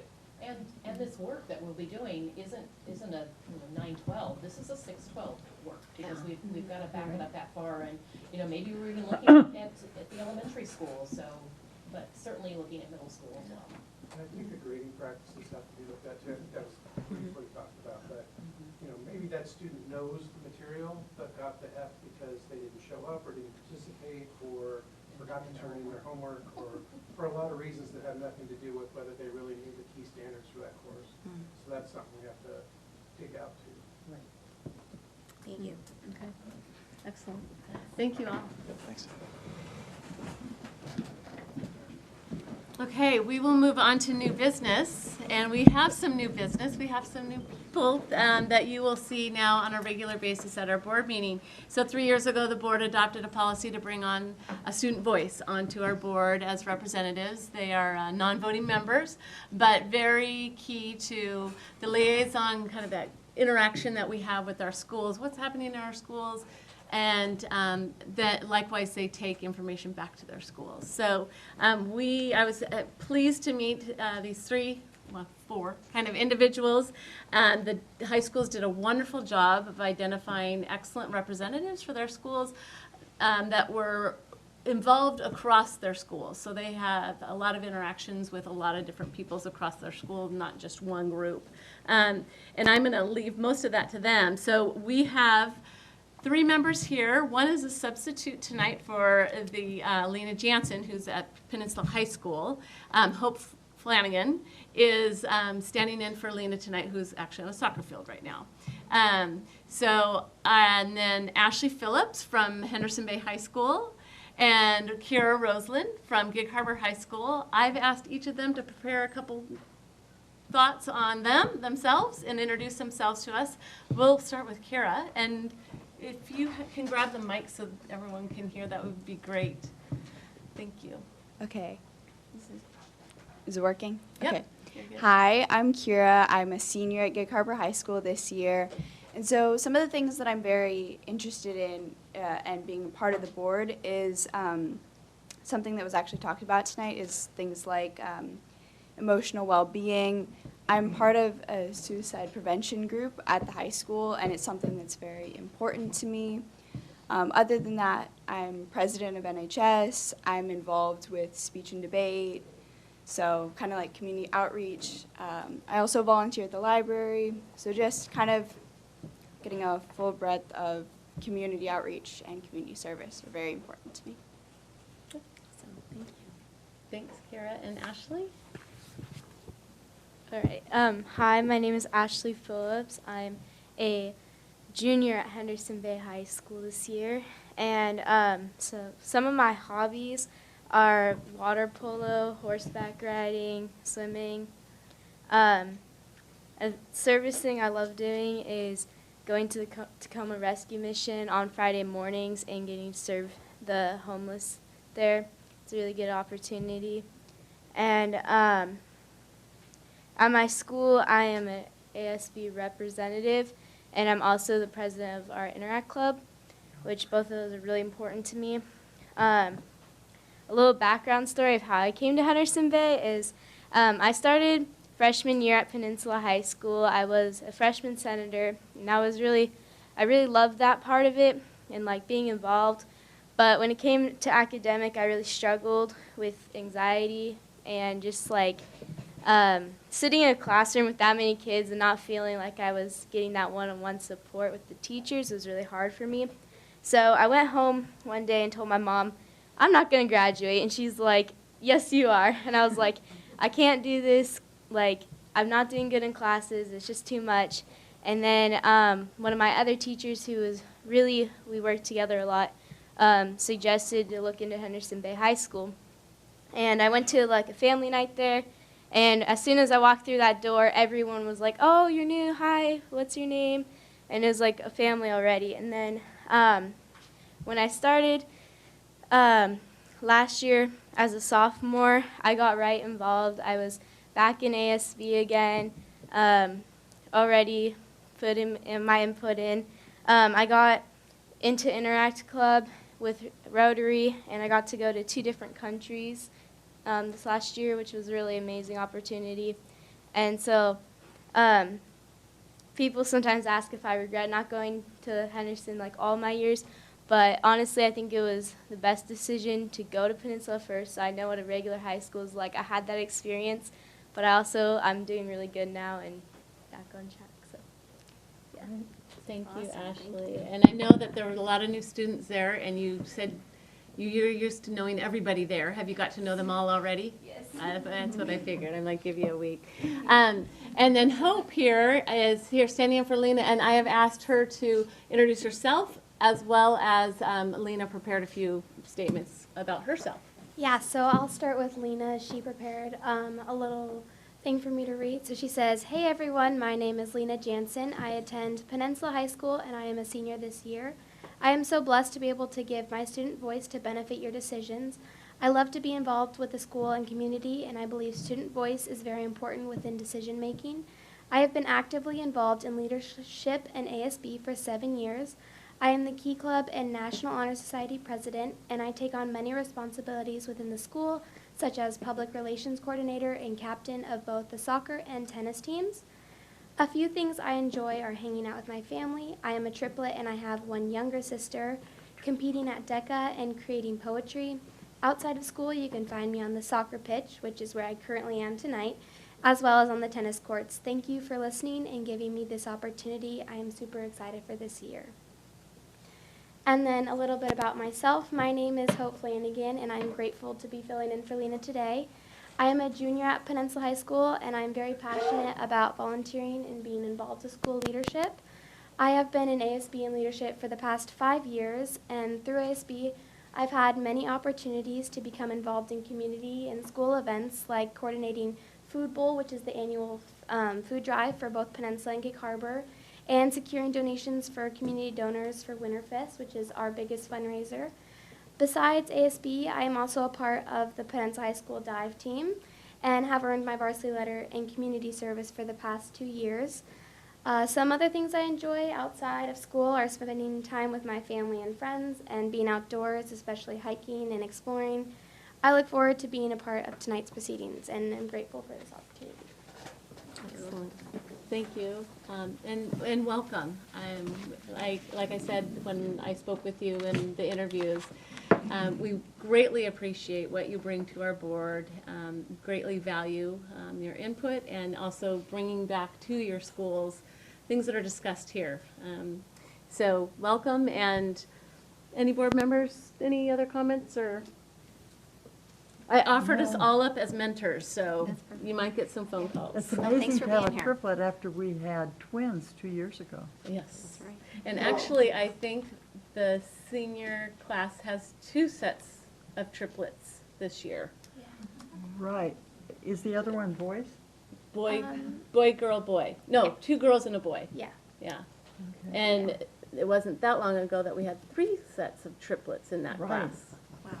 Right. So, one moved away. So, excellent, and welcome. We'll look forward to seeing you at future meetings. Okay, we will now move on to the consent agenda. Is there any discussion on the consent agenda prior to the vote? Yes. Marcia? I have 2 items that I would like to talk about before we vote. One is 8.8 and the other one is 8.12. 8.12 is an easy one. I think, I'm just curious as to why that's even on our agenda to approve. I realize that what county wrote with that water purifier for Voyager, but that maybe the value of that equipment is more, and the letter said donation, but it's because they're buying those water purifiers. I mean, it's not like we're receiving money, and it just seems like maybe we don't need to approve that. I mean, it's automatic. Actually, we do, and if the value Even though it's of a Pierce County? donation, even if it's from an agency and even if it's equipment or a truck or whatever it might be, if it's in excess of that value, we should be bringing it to you.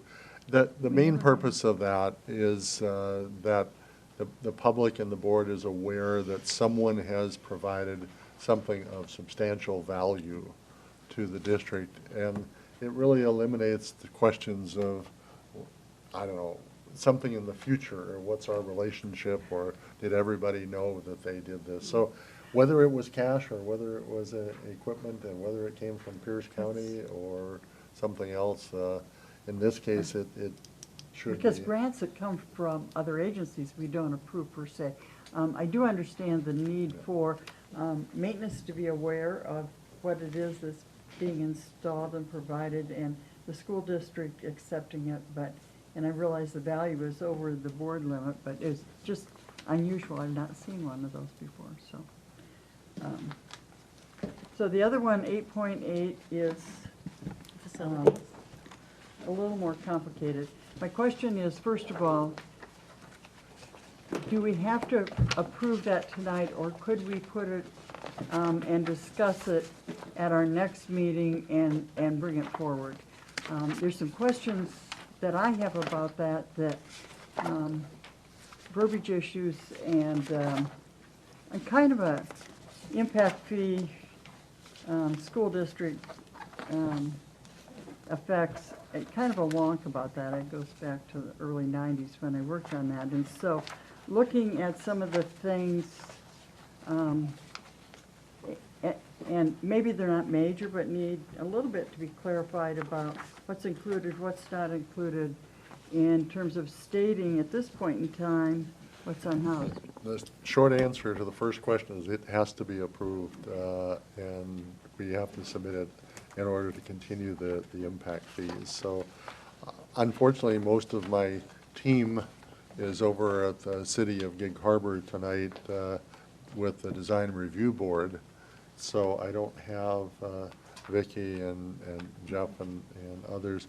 Karen and I can certainly try to answer, but I won't pretend to have some of it.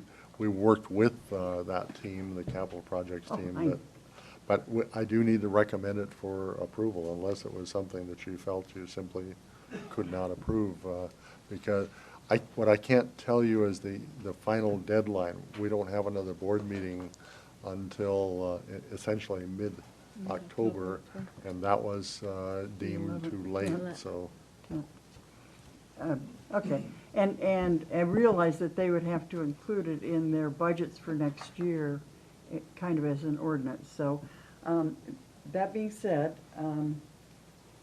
my concern is that the calculations don't take into account the passage of the bond issue and the space that will be provided. Granted, it's not built yet, So, and actually, we covered that, I covered with them, so I'll answer that one at least broadly. This covers this coming year, and we will not have any of those facilities done by the end of this year. That works for me. So Fine. that's really the answer to that. The finished facilities, when we open Pioneer in the fall of 2020, will then go into the next one that would be approved a year from now, under consideration. Okay, and then this is kind of my swan song. Anyway, no, this is the one that I would really like to see us pursue a little bit more, at least with the conversation with the county and county council, because I think it's Pierce County regulation. Certainly the state allows impact fees for additional buses that are required. That's capital. It's on page 11. B, buses for enrollment growth. And we've estimated that that's $1.4 million. And at the current time, we're not able to include a portion of that in the impact fee. It is possible to do so. And I don't know if any municipalities or counties are including that, but I think it'd be worth a conversation to see if that would be a possibility for the future. And I guess what I would offer is that conversation can continue even with the adoption of this. This does not preclude us No, from I know having that that. conversation. And I can bring that back. We've talked at some length, and Ms. Anderson can be the expert on the transportation vehicle replacement plan and our whole scheme. One of the issues we've tried to address is that at some point, relying strictly on depreciation monies for replacement of buses will fall short as we increase the number of schools and increase the number of kids. So we are going to have to add buses at some point. Right, and this is only for additional buses due to growth that you can. Correct. You can That's assess a absolutely fee. So correct. replacement buses don't work, so I get that. I really would like to see us, especially with the growth that's going on now, to at least address that or take that on. With your permission, I would add that to one of the future study sessions, and I think we could, it won't take a full won't study take- session. oh, no. It'll just take maybe a half hour that we can address that whole transportation piece. Because it is part of the long-range planning, where I have that slotted in right now, is the long-range plan has a section we've specifically called out for our capital equipment, and whether that's a garbage truck that has to be replaced, or whether it's adding bus beyond the replacement. So that's intended to be part of that long-range plan, and that's coming your way. We're still gathering the basic sections that go together, including the vehicle equipment inventory. Okay. So that'll be coming your way. Good. I would really like to help advocate for that. The third item is minor, but it's an editing error. And the last section on page 14 appears to use mitigation and impact fees interchangeably, and they are quite different. It defines that, but then it talks about mitigation fees will fund temporary housing, and I think we really should say impact fees. There's it kind of mixed those, and Which sentence or paragraph? are you- page 14, actually the very last sentence on Okay. page 14. So you're asking to change the mitigation word to impact fees? Well, right, we're not, at this point, not receiving mitigation fees anymore. Those are But in terms district of negotiated. The proposal, you're asking to change that word to. Right, impact. and you may look at, We can do that Okay. editorially. yeah, but right. That does not change the intent of the. I mean, it's minor, but there is a difference. If we ever get into an argument, so. Others on that? Is that enough? Yeah. No. And then I talked about the date change just on that table, 2018, 2025, so Yes. that's fine. Yep. Yep. And this is a 6-year plan, right? So it is 2019 19 to 25. It's a six-year plan you approve every year. You know, it's a- Right, I know, It's a rolling rolling year. six-year Rolling, plan. At some point that we actually adopt the long-range plan, that will start to fold in and be a guide to the six-year plan. But in the absence of that long-range plan, this is what we're working on to qualify for our fees. Will look different next year. Yes, it Very will. different. Okay. Lori, any other questions on, or comments on the consent agenda? No. Marcia? No. Okay. Is there a motion to approve the consent agenda? So moved. Second? It has been moved by Lori and seconded by Marcia to approve the consent agenda. All in favor say aye. Aye. All opposed? The consent agenda has been approved. You have to vote because there's only 3 of I us. said aye. Oh, I didn't. I didn't say it loud enough. Aye. Sorry, No. I've gotten lazy. Okay. I would now move on into board discussion and comments, and I will start with Lori on comments. Just one quick thing, a couple of us had an opportunity to have a tour of Pioneer Elementary, and that's currently being used as the annex. Right. And it was just really fun to see not only how it's been transformed from what the building used to look like if you were ever in the building prior to it becoming a school.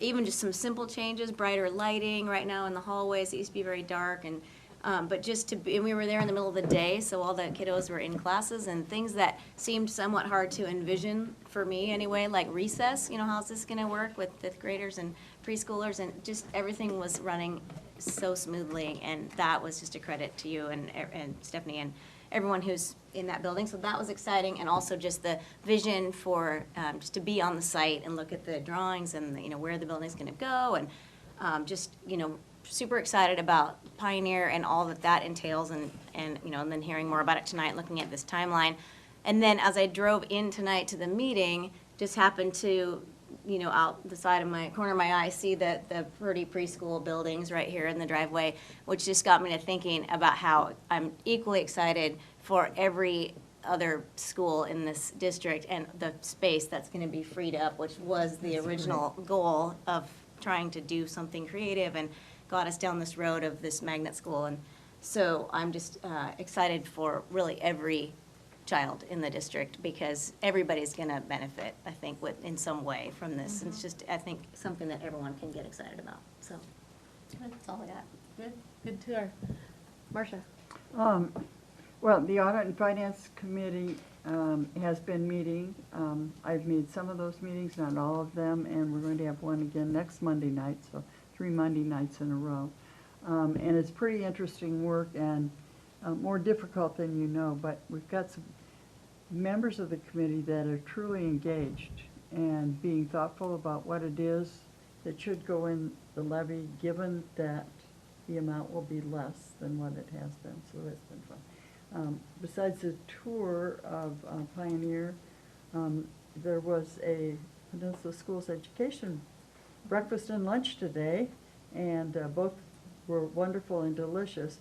Breakfast was the robots that the third graders were operating on the floor, which is just over the top, incredibly fun.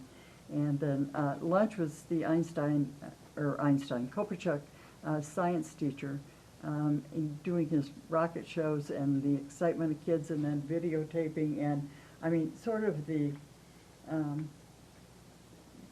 victories and then the agony of defeat was very fun to watch students videotaping that. So there's one of the rockets that they launched it and went, nah, right into, So anyway, I thought it was all in, it's a very rewarding day, and to see all those people, and we had well over 300 guests. I want to say 350 probably. And it looks like the results will be good. Excellent. Anything else?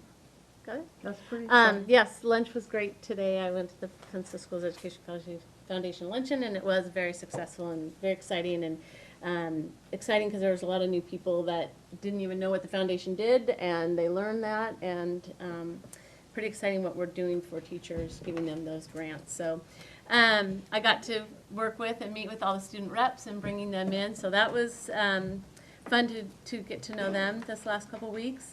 Yes, the Finance and Audit Advisory Committee has been working. I echo what Marcia said. There's just some really good community members that are on this committee, very knowledgeable and ask a lot of questions, good questions. And they're looking at the levy spending plan in a very, I think, good approach where they're asking what the district needs. What do you need funded? And balancing that then with the tax impact to our community. So I think they're doing a really good job for us. I look forward to what they bring to the board regarding the levy spending plan in the future. Dr. Jarvis has been on a road show, and I've been going with him, which has been really fun to watch him go out to the different groups. I've been to a couple Lions Group, KP Business Association, and I know we've got quite a few more on the docket.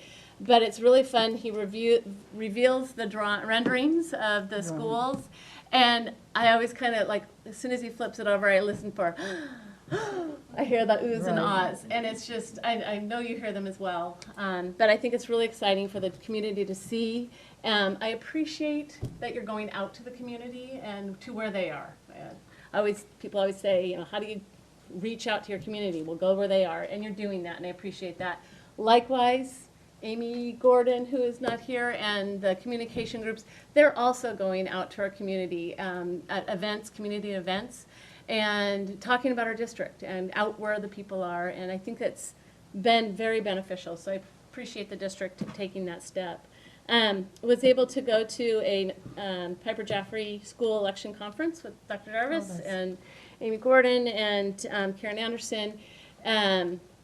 Listen to other districts and their struggles also to pass bonds and levies and whatnot. So we're not alone in that. In listening to some of the different districts, I appreciate even more how involved our community is, which is good and bad. But we have a very involved community, and I appreciate that, and I continue to embrace that and appreciate that in our district. Lastly, I've been watching the high schools and middle schools. They've all had their tryouts with athletics and whatnot. There's a lot of kids going out for extracurricular activities and clubs, which I think that goes to your earlier point about getting kids excited about being at school, whatever that is. One of the things that's not very good about it is that we had 60 plus 7th and 8th grade girls try out for volleyball at middle school, and 24 of them made it. So that's really a disconnect in how we are providing opportunities for our kids. I do commend the middle schools. 3 years ago they started cross-country, fall cross-country program, so those kids that do get cut do have another avenue to go and run around, wear their team spirit colors and be a part of that, so that's good. I went to a couple cross-country meets, and there were 200 kids out there across the 4 middle schools. And so that's great, but I do think we need to pay attention to the number of kids going out for sporting programs or clubs are not able to participate because of cuts. Dr. Potts at Peninsula provided me some information. Over 410 students participated in a fall sport, tried out for a fall sport. That's almost 30% of the school. 103 students are participating in band, 154 in choir, and approximately 120 in dramatic arts. So I'm really excited that our kids are going on and doing these things. And these programs are funded by our levy spending plan, so thank you for our community for providing those things for our kids, because they're involved in them. So that's really exciting to me, but I need to watch it. That's all I got. Could I add one more thing, just a reminder for the board for the future? Yep. The 5th, Saturday, the 5th of October is the farm tour out on the Key Peninsula, and number one, it's very cool. Amy is going to be there with the pictures and the brochures that they've developed about the new schools at the pancake breakfast at the fire station in Key Center. So she will be talking about that, and there's a lot of the community that goes through there and has breakfast with the firemen. Right, and so, but there are a number of others. I will be at the Long Branch Improvement Club. There's Fiber Arts Show there with brochures and talking about that. And then the Cider Squeeze is on Sunday. That's a brand-new event. And so I'll just be there with brochures to talk with people one-on-one. Okay, thank you. Excellent. No executive session No tonight, executive Dr. Shore? session. Great. And with that, 7:59, I adjourn the meeting. I was getting